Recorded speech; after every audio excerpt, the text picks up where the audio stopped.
Vamos, casi estamos terminando Lucas y hoy estaremos considerando un episodio en donde dos discípulos en cierta forma, fíjense hermanos, se están retirando, están retrocediendo, están yendo en bajada, están tristes, están desalentados, están desorientados, como son rescatados por el Señor Jesucristo y restaurados.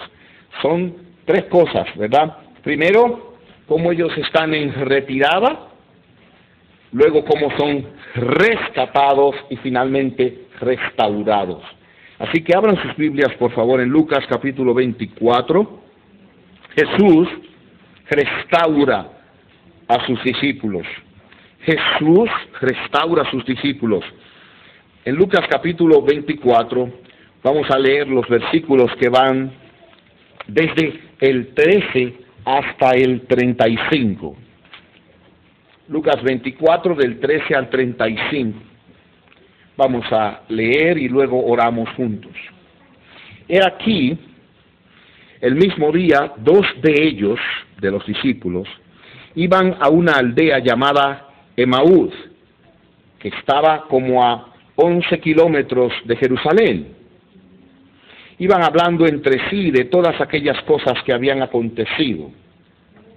Aconteció que mientras iban conversando y discutiendo el uno con el otro, el mismo Jesús se acercó e iba con ellos, pero sus ojos estaban velados de manera que no los reconocieron. Entonces les dijo: ¿qué son estas cosas que discuten entre ustedes mientras caminan? Se detuvieron con semblante triste.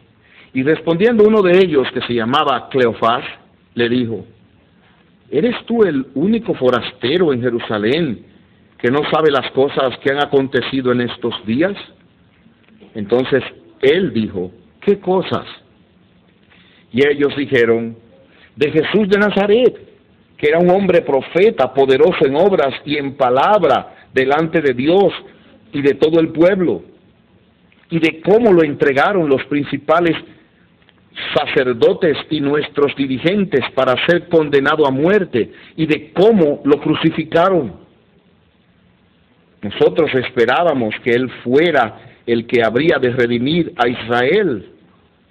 Ahora a todo esto se añade el hecho de que hoy es el tercer día desde que esto aconteció. Además, unas mujeres de los nuestros nos han asombrado. Fueron muy temprano al sepulcro y al no hallar su cuerpo regresaron diciendo que habían visto ángeles, habían visto visión de ángeles, los cuales les dijeron que él está vivo. Algunos de los nuestros fueron al sepulcro y hallaron como las mujeres habían dicho, pero a él no lo vieron. Entonces él les dijo: oh insensatos y tardos de corazón para creer todo lo que los profetas han dicho.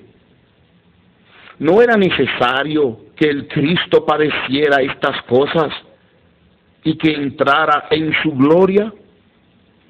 Y comenzando desde Moisés y todos los profetas, les interpretaba las Escrituras, en todas las Escrituras, lo que decían de él. Así llegaron a la aldea donde iban. E hizo como que iba más adelante, pero ellos le insistieron diciendo: quédate con nosotros, porque es tarde y el día ya ha declinado. Entró pues para quedarse con ellos, y sucedió que estando sentado con ellos a la mesa, tomó el pan, lo bendijo y les dio. Entonces fueron abiertos los ojos de ellos, y los reconocieron, pero él desapareció de su vista. Y se decían el uno al otro: ¿no ardía nuestro corazón en nosotros cuando nos hablaba en el camino y nos abría las Escrituras? En la misma hora se levantaron y se volvieron a Jerusalén. Hallaron reunidos a los 11 y a los que estaban con ellos, quienes decían: verdaderamente el Señor ha resucitado y ha aparecido a Simón. Entonces ellos contaron las cosas que les habían sucedido en el camino y cómo se había dado a conocer a ellos al partir el pan. Vamos a orar. Señor y Dios nuestro, gracias por esta palabra. y por el desafío, por lo que representa para nosotros y el valor que tiene. Te suplicamos ahora, por Jesucristo, que tú nos ayudes a disfrutar de esta enseñanza, de este encuentro, y que esto nos sirva hoy, ahora, a nosotros ser restaurados en fe, en gozo, en esperanza, en Cristo. Por Él mismo te lo pedimos. Ven, hazte presente y ayúdanos, oh Dios. Amén.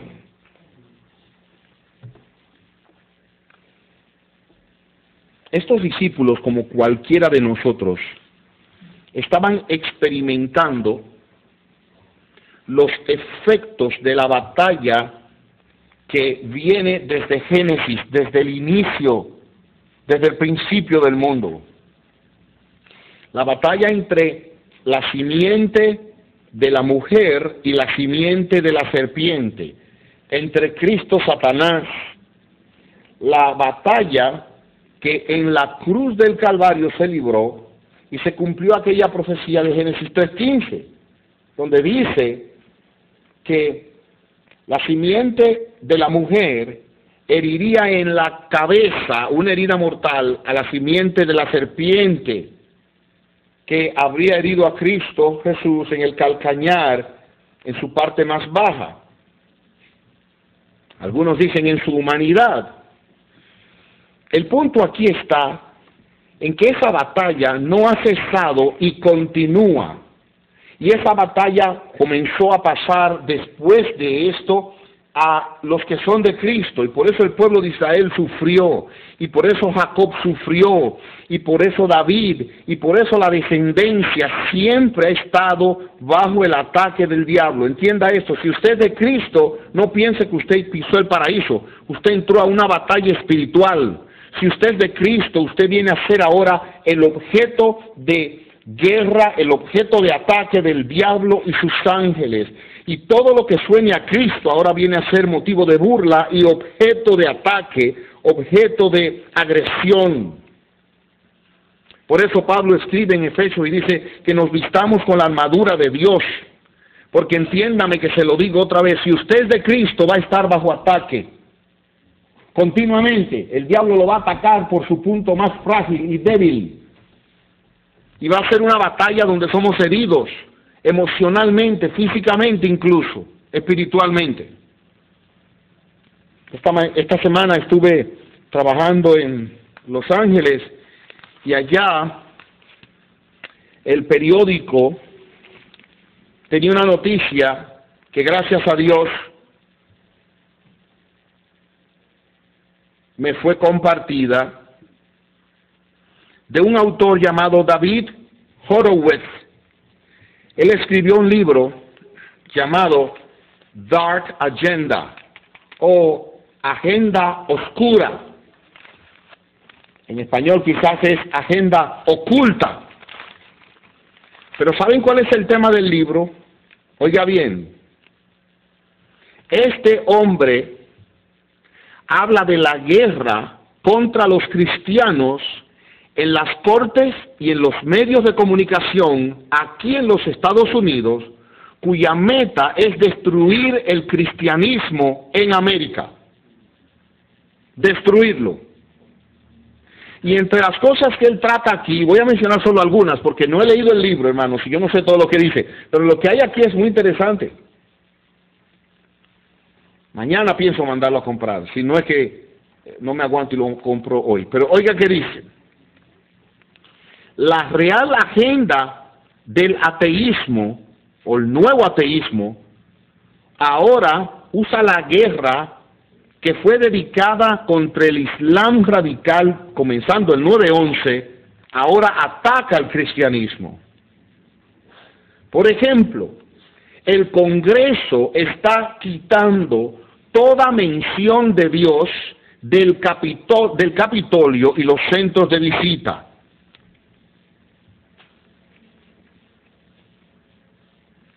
Menciona cosas que aquí yo no la quiero decir ahora, pero oiga qué dice además. El manifiesto violento de Planned Parenthood y su líder, Margaret Sanger, quien utiliza la dinamita para promocionar una revolución solidaria. Y es interesante ver después lo que esa mujer dice del feminismo y el ataque contra la fe cristiana. Y desgraciadamente quiero decirle algo, esas clínicas en su mayoría estaban en sectores que eran o afroamericanos o hispanos, procurando una raza más pura, eliminando la descendencia que venía de esos grupos. Esto es más complicado de lo que parece. Pero además él habla aquí de una escuela en New Jersey y un juicio que tienen por tratar de convertir estudiantes del Islam al cristianismo. En conclusión, oigan bien, hermanos, nosotros estamos en una batalla donde si nosotros no abrimos los ojos y los ponemos donde los tenemos que poner con la ayuda de Dios, el Espíritu Santo, vamos a sufrir. Vamos a sufrir espiritualmente mucho. Vamos a estar de aquí para allá y de allá para acá. Vamos a ser zarandeados. Vamos a ser cautivados al pecado y al daño y la herida y la consecuencia que eso representa por el solo hecho de ser hijos de Dios. O sea, no piense que usted está exento a esto. Si usted es creyente, si usted ha creído en el Señor Jesucristo, si ha rendido su vida a Él, si el Espíritu de Dios está a usted, usted será objeto de agresión y de desaliento. Sobre todo porque hay muchas cosas de la providencia de Dios que no podemos entender. Ese es el caso de estos discípulos. Vamos a Lucas 24. El mismo día se refiere al día de la resurrección. Primer domingo de la semana. Domingo, primer día de la semana. En la tarde ya Jesús había resucitado e iban dos camino a Emaús, a unos 11 kilómetros. Esto debía ser una caminata de aproximadamente 2 horas. Y algunos creen que eran una pareja que iban de regreso. Pero estas personas no solamente iban de regreso a su lugar, Emaús, sino que, oiga bien, ellos iban en una retirada espiritual. Ellos se parecían a estas personas que a veces son golpeados por el pecado, por las circunstancias, y se desalientan y ya no hacen el devocional, o dejan de ir a la iglesia, o se alejan de los hermanos.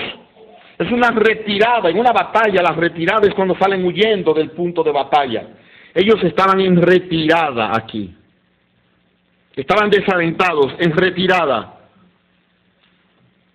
Su corazón estaba lleno de lo que había pasado, dice el versículo 14. Iban hablando entre sí todas aquellas cosas que habían acontecido. No lo podían entender, habían tenido toda la información necesaria. Y yo quisiera que ustedes vieran todo el conocimiento que ellos tenían, pero la providencia era contraria a sus expectativas. Ellos les responden a Jesús, ¿de qué están hablando? Y noten ustedes, ellos le dicen, en el versículo 19, Jesús de Nazaret era pasado un hombre. Oiga bien, hermanos, todo lo que ellos sabían, por favor, métanse eso en su mente, porque miren, si hay una cosa que nosotros sabemos como cristianos, es el... Usted tiene años viniendo a la iglesia, oyendo sermones toda la semana. Usted sabe de las cosas de Dios, usted no es un ignorante de las cosas de Dios. Pero a veces aún ese conocimiento no es suficiente para poder mantenernos bien y no retirarnos, condenarnos, caer víctimas de la acechanza del diablo. Jesús de Nazaret, sabían ellos, era hombre profeta, poderoso en obras y en palabra delante de Dios y en todo el pueblo. Ellos sabían todo lo que Jesús había hecho, ellos habían oído sus milagros, ellos habían oído que había resucitado muertos, sanado leprosos, había sanado ciegos, había sanado sordos, había sanado mujer con flujo de sangre, sabían que él había caminado sobre el agua, sabían que él había multiplicado panes y peces. Ellos sabían quién era él, tenían toda la información necesaria. Pero también sabían de su sufrimiento. Y aquí esto no le cuajaba, yo me imagino en su mente, versículo 20, de cómo lo entregaron los principales sacerdotes, los líderes, nuestros dirigentes. Ellos lo entregaron para ser condenado a muerte y cómo lo crucificaron. Hermanos, esto fue un derrumbe. Mire, cada vez que se habla de la muerte, y sobre todo la muerte de alguien digno, alguien que ha hecho el bien, alguien que ha servido, mire, la mente nuestra comienza a patinarnos. No sé el caso suyo, pero cada vez que a mí me hablan de que murió un cristiano en tal manera, o el hijo de una familia cristiana, personas que están sirviendo, inmediatamente en mi cabeza, oye, algo está pasando aquí, que no está funcionando bien, ¿cómo Dios permitió esto, cuando aquel, y etcétera, bla, bla, bla, bla? Así es la mente de nosotros. Estos dijeron, oye, lo crucificaron. Ahora miren dónde está la frustración de ellos en el versículo 21. Nosotros esperábamos que Él fuera el que habría de redimir a Israel. En otras palabras, estamos decepcionados porque políticamente no hemos visto la restauración del reino. Sus expectativas humanas fueron deshechas. Ya lo que esperábamos no se dio. Hermanos míos, muchas veces vamos a tener que ver nuestras expectativas humanas fracasar, porque, óigame bien, los pensamientos de Dios son más altos que los nuestros y los caminos de Dios más altos que los nuestros. Y ustedes y yo tenemos que entender que muchas veces nuestras expectativas humanas no son los planes de Dios. Métase eso en su mente. Usted lo pidió, usted le rogó, usted soñó, usted esperó, usted malentendió, pero muchas veces las expectativas suyas y mías no son las de Dios. Esperábamos que Él fuera el que habría de redimir a Israel. Ahora, a todo esto se añade, de que además de que no lo redimió, se añade el hecho de que hoy es el tercer día desde que esto aconteció. ¿Saben lo que eso significa? Ya han pasado 3 días y nosotros no hemos visto, la resurrección. Bueno, vamos a ver ahora. Otros dicen que la vieron, pero yo no la he visto. A mí no me ha llegado. Además, unas mujeres de los nuestros nos han asombrado. Fueron al sepulcro, no hallaron su cuerpo, regresaron diciendo que habían visto ángeles. En otras palabras, es como dice, esas mujeres están diciendo que vieron ángeles ahí.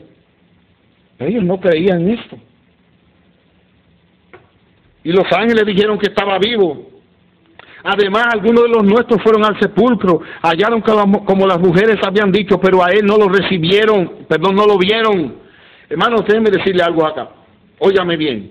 Estas personas tenían suficiente información teológica de Dios, quién era Jesús, su identidad, su ministerio, de la resurrección, el testimonio de ángeles, de mujeres, de otros discípulos, pero eso no fue suficiente para que ellos no se retiraran y comenzaran un proceso de tristeza y decaimiento.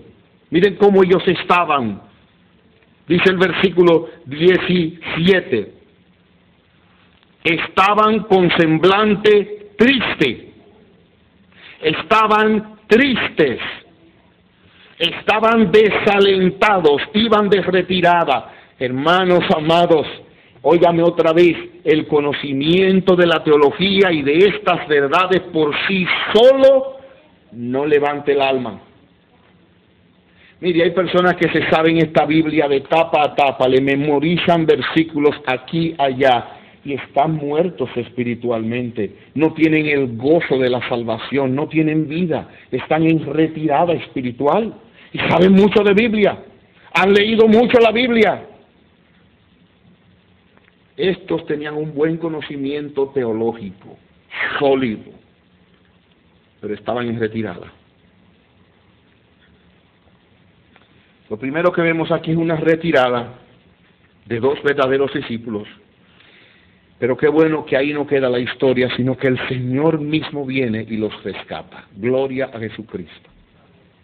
Es como el pastor que tiene 99, 100 ovejas, deja las 99 a buscar la que está perdida. Hermanos, miren, Y óigame bien, si tú estás en Cristo, si tú has creído en Cristo, si un día tú te humillaste delante de Él pidiendo perdón, si un día recibiste el regalo de la salvación que solo hay en Él, si un día creíste que Él derramó su sangre en la cruz del Calvario para limpiarte de todos tus pecados, si un día creíste que la justicia, la vida perfecta de Él es la que te viste y la que te presenta ante Dios, si un día creíste que en su muerte tú moriste y que en su resurrección tú tienes vida eterna, Cristo es tu Señor y tú eres una oveja de Él. Tú le perteneces a Cristo y Él nunca te dejará perecer. Bendito sea su gran nombre.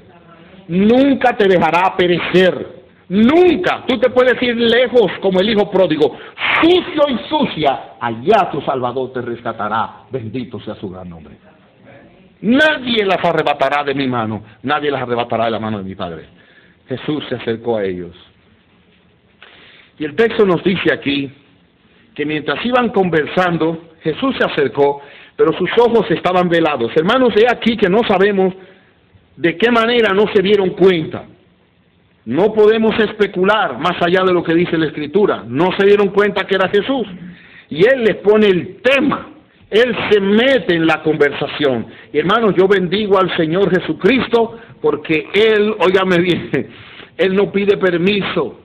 Por eso es que yo me siento mal con el planteamiento de la doctrina, como que el Señor está en la puerta como un mendigo, tocando de vez en cuando tímidamente a ver si alguien le abre la puerta. Mire, no funciona así esto.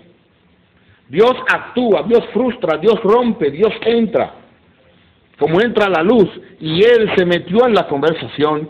¿Qué son estas cosas que discuten entre ustedes mientras caminan? Y entonces ellos le dijeron, tú eres el único que no sabe lo que ha acontecido. Y oigan la pregunta que él le hace, ¿qué cosas? ¿De qué cosas? Y todo esto, hermanos, era para que saliera del corazón de ellos lo que había. Y esto es algo bueno. Yo creo que el Señor nos está enseñando aquí una manera de tratar con la tristeza. Estoy triste. ¿Por qué estoy triste? ¿Cuál es el problema aquí? Detállamelo. Oye, estoy triste porque hice esto cuando debía haber hecho aquello, o no hice esto cuando debía haber hecho. Por esto estoy triste. Él lo trató directamente. ¿Qué cosas? Y entonces viene el rescate, versículo 25. Oh, óigame bien, insensatos y tardos de corazón para creer todo lo que los profetas han dicho. La manera en que Él rescata primero es con una reprensión amorosa. No, hermanos, no es que tú estás bien. No, estás mal donde estás y tienes que arreglar la condición en que estás. Tienes que cambiar la perspectiva. Tu problema no es ignorancia, tu problema es incredulidad. Y hermanos, el problema de muchas veces de nuestra alma no es ignorancia y falta de conocimiento teológico, es incredulidad, que no creemos lo que Él ha dicho, que no creemos en su palabra, que no la abrazamos, no la disfrutamos. Incredulidad. Pregunta Jesús, versículo 26, ¿no era necesario que el Cristo padeciera estas cosas y que entrara en su gloria? ¿Acaso no era necesario, y estas palabras son relevantes aquí, necesario que Cristo padeciera y entrara en su gloria? Ambas cosas hay que ponerlas ahí. Tenía que sufrir, era necesario, pero también entraría en su gloria. Hermano, ¿dónde nos quedamos nosotros donde estaban estos discípulos? En el sufrimiento. En el sufrimiento, pero hay un balance. Era necesario que sufriera y era necesario que entrara en la gloria. Cada vez que él anunciaba, el Hijo del Hombre va y será entregado en manos de pecadores. Lo crucificarán, pero resucitará al tercer día. Hermanos, terminemos siempre en la verdad gloriosa de la victoria que tenemos en Jesucristo. La victoria de Cristo. Dice aquí, y comenzando desde Moisés y todos los profetas, les interpretaba en todas las escrituras lo que decían de él. Noten aquí, él no pudo ir versículo por versículo. Un camino de 2 horas no permitiría que él repasara cada versículo. Pero él tomó de las escrituras lo que decían de él. Y en esto yo quisiera alentarlos a ustedes, mis hermanos, a que aprendamos a leer la Biblia buscando y mirando a Cristo donde está Cristo. Oiga que se lo dije, no especulemos, pero donde está Cristo veamos a Cristo, y donde no está Cristo notemos que Cristo no está para nosotros ir a Cristo. Martín Lutero escribió: no hay una palabra en la Biblia que no pueda ser entendida sin referencia a la cruz. No hay. Otro siervo de Dios dijo: si usted lee la Biblia de Moisés, Pentateuco, los primeros 5 libros, hasta los profetas, que era lo que ellos tenían ahí, pero nosotros incluyendo el Nuevo Testamento, y no ve a Cristo, es como si la leyera en una habitación completamente oscura, con los ojos vendados, y la leyera boca abajo y cerrada. No lo puede ver, porque realmente no lo está buscando. Él está en toda la Biblia. Hermanos, el Antiguo Testamento nos prepara para Cristo. El Nuevo Testamento nos presenta a Cristo. Y los profetas hablaron del que había de venir. El Nuevo Testamento habla del que vino y del que ha de venir. La Biblia comienza con Cristo y la Biblia termina con Cristo. Él es el creador de todo lo que hay. Él es el sustentador de todo lo que hay. Él es el esposo de la iglesia. Él es el verbo por quien Dios habla. Él es el que vino, el que ha de venir. Cristo está en todas las Escrituras, y cuando vemos a Cristo, entonces somos rescatados y somos restaurados. Por eso que no es un asunto de mucho conocimiento teológico, es ver a Cristo y disfrutar de Cristo. Noten bien, voy a ser rapidito en esto por razón del tiempo. La Biblia es un libro sobre Jesucristo. Por lo tanto, cuando usted lea su Biblia, yo quiero que hagamos un pacto hoy, cómo lo que acabo de leer me lleva a Cristo. Cómo esta lectura me muestra a Cristo, me lleva a Cristo, me guía a la cruz y al Señor Jesucristo. ¿De qué manera? El Hijo de Dios claramente dice que Él es el mensaje y tema de la Biblia. Ustedes escudriñan las Escrituras porque creen que tienen vida eterna, y esas testifican de mí, dice Juan 5:39. El Señor Jesucristo claramente lo dijo: la Biblia testifica de mí. Hermanos, si no nos sentamos satisfechos con leer la Biblia por leer la Biblia, sino leer la Biblia buscando a Cristo, hallando a Cristo y deleitándonos en Cristo. Cada vez que termine su devocional, pregúntese: ¿cómo he visto a Cristo en este pasaje? ¿Cómo he visto a Cristo en este pasaje? ¿Dónde está Cristo? ¿Cómo se aplica a mí? El apóstol Pablo dijo que él predicaba a Cristo y ese era su tema, Cristo. En el Antiguo Testamento las profecías hablaban del Redentor que había de venir, como dije, desde Génesis 3:15. El Deuteronomio dice que el Señor va a levantar un profeta. Y nosotros sabemos también allí que se habla de aquella serpiente antigua que levantó Moisés. Ese es Cristo, para que el que mire por la fe a la serpiente sea librado de la serpiente venenosa que le había picado, y nosotros sea librado del veneno del pecado. Los salmos nos presentan a Cristo, el Señor. Los salmos hablan de su sufrimiento. Los salmos hablan de que Él era el que había de venir y cómo sería traicionado y por quién y de qué manera. Proverbios nos presentan la sabiduría que es Cristo. Cantar de los cantares nos presentan el novio de la iglesia, Cristo. No es solamente esto. Cantar de los cantares, creo, habla de una pareja real, pero también es un tipo de Cristo. Isaías nos presenta a Cristo maravillosamente, Isaías 53.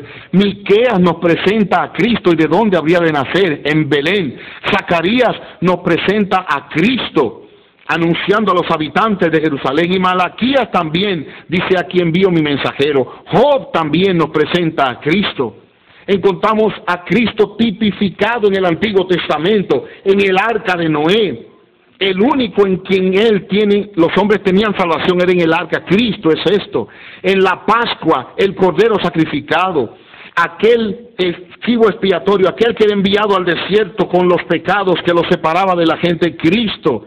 Aquella serpiente encendida, levantada, como les dije. aquella roca de la cual salió agua, Cristo. Hay lugares típicos que también recuerdan al Señor Jesucristo, el tabernáculo, el templo, las ciudades de refugio. Y en el Nuevo Testamento vemos a Mateo presentándolo como rey, vemos a Marcos presentándolo como siervo, alguien dice Lucas como hombre y Juan como el Hijo de Dios. El libro de los Hechos nos habla de que Él es el Redentor que había de venir. Nos demuestra que el Señor Jesucristo es aquel que tenemos que predicar. Hermanos, toda la Biblia nos presenta a Cristo. En las epístolas Él es claramente revelado y Apocalipsis nos prepara para recibir al Señor Jesucristo. La ordenanza de la cena del Señor que tendremos hoy nos recuerda a Cristo. El bautismo nos recuerda al Señor Jesucristo. Hermanos, la Biblia habla de Cristo y ese fue el medio que Él usó para rescatar a estos discípulos. ¿No les sorprende el hecho, hermanos? Piensen por un momento. Y lo voy a decir de una manera jocosa. Que cuando estos discípulos estaban así de desalentados y tristes, y Jesús viniera caminando con ellos y le dijera, incrédulos y tardos de corazón para creer lo que dicen los profetas. ¡Tarán! ¡Mírenme, soy yo! ¿No era más impresionante? Pero Él no hizo eso. Él los guió a las Escrituras, donde ustedes y yo también podemos ir. Y Él usó las Escrituras. Amados míos, ¿y cuál fue el resultado? Hemos visto aquí una retirada, un rescate, y ahora miren la restauración. Dice que el versículo 31, fueron abiertos los ojos de ellos y lo reconocieron, pero Él desapareció de su vista, y se decían el uno al otro, ¿no ardía nuestro corazón en nosotros cuando nos hablaba en el camino y nos abría las Escrituras? El corazón de ellos estaba en fuego, el corazón de ellos tomó calor, estaba frío y ahora tomó calor cuando abría las Escrituras. Hermanos, por eso muchas veces hay un invierno espiritual en muchos que profesan la fe, porque no leen las Escrituras. No leen las Escrituras. Hermanos, eso hay que decirlo 1000 veces. Abrir las Escrituras, leer juntos las Escrituras como familia, como pareja, individualmente, leer las Escrituras. Hermanos, estamos siendo bombardeados día a día, más de lo que usted se imagina. Mire, ya no hay canal de televisión, ni siquiera de niños, donde no haya un ataque consistente contra nuestra fe en esta batalla. No hay. Usted sale a la calle y comienza a ver corrupción en la calle. A veces usted quisiera cerrar los ojos, pero desgraciadamente, hermanos, saben que si cerramos los ojos y nos apartamos a un monte, entonces nuestro propio pecado va a salir de nuestro corazón. Por eso necesitamos entonces llenar nuestro corazón y nuestra mente de Cristo y su palabra. Su palabra, no juegue con eso, hermano. La palabra de Cristo. En la misma hora se levantaron, volvieron a Jerusalén, volvieron ya restaurados a reunirse con los discípulos y contaron las cosas que habían acontecido. No voy a ampliar más porque el tiempo se me fue, pero quiero dar una sola cosa, hermanos. Oigan bien, si nosotros en este mundo de batalla y de desaliento queremos seguir hacia adelante, he aquí el único remedio. Predica a Cristo, según las Escrituras. Predica a Cristo, en primer lugar, a tu propio corazón. Todo el mundo habla solo. Usted sabe que usted se vive hablando solo continuamente. A veces usted se ve en el espejo y dice, oye, la verdad es que me veo muy bien. Eso es usted que se lo está diciendo a usted mismo. Y a veces se pone en el mismo espejo y dice, oye, estoy tan feo. Ya yo estoy viejo. Estoy hablando de usted mismo. Óyeme, te felicito, tú lo has hecho muy bien, tú eres un maravilloso padre, el día que tú te mueras, imagínate, o tú eres una maravillosa, usted se vive hablando usted mismo y usted misma. Oiga mi consejo, predíquese a Cristo, a su alma.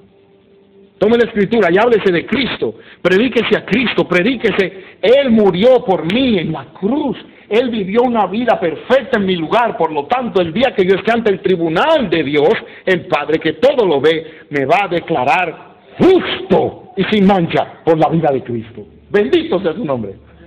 El día que yo llegue a su bendita presencia y venga el diablo y diga, he aquí lo que hizo José.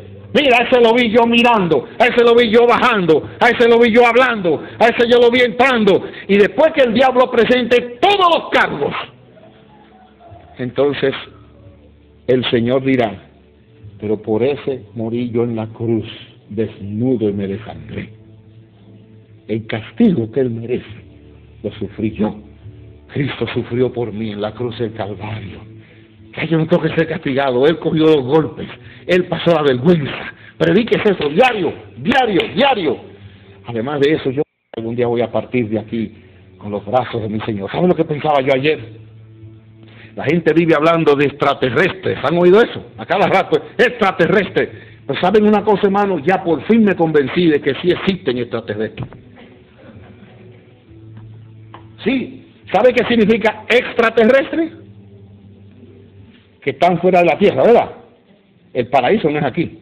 Entonces, todos los que Él ha redimido que están allá son los extraterrestres. Ya se acabó la discusión. Para mí. Amados, eso es lo que Él nos fue a preparar, un lugar bendito. Predíquese a Cristo, para que su corazón otra vez esté hirviendo y caliente.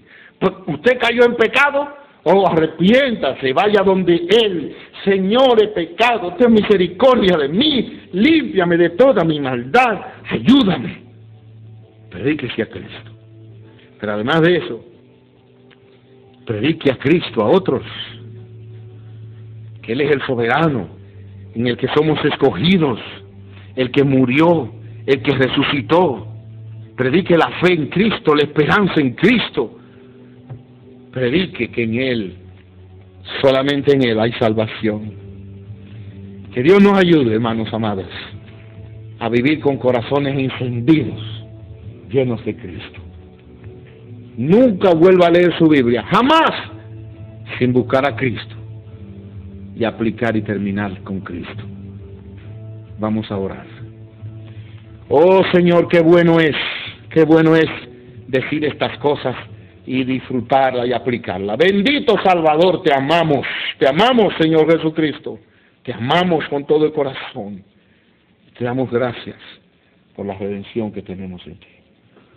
Ahora bendice a cada uno y que salgamos aquí llenos de Cristo, que no nos retiremos, sino que siendo rescatados por ti, vivamos restaurados y cayendo y levantándonos, y cayendo y levantándonos hasta aquel día que caigamos en la muerte y nos levantemos en tu bendita presencia. Oh Salvador, ayúdanos, ayúdame. Amén.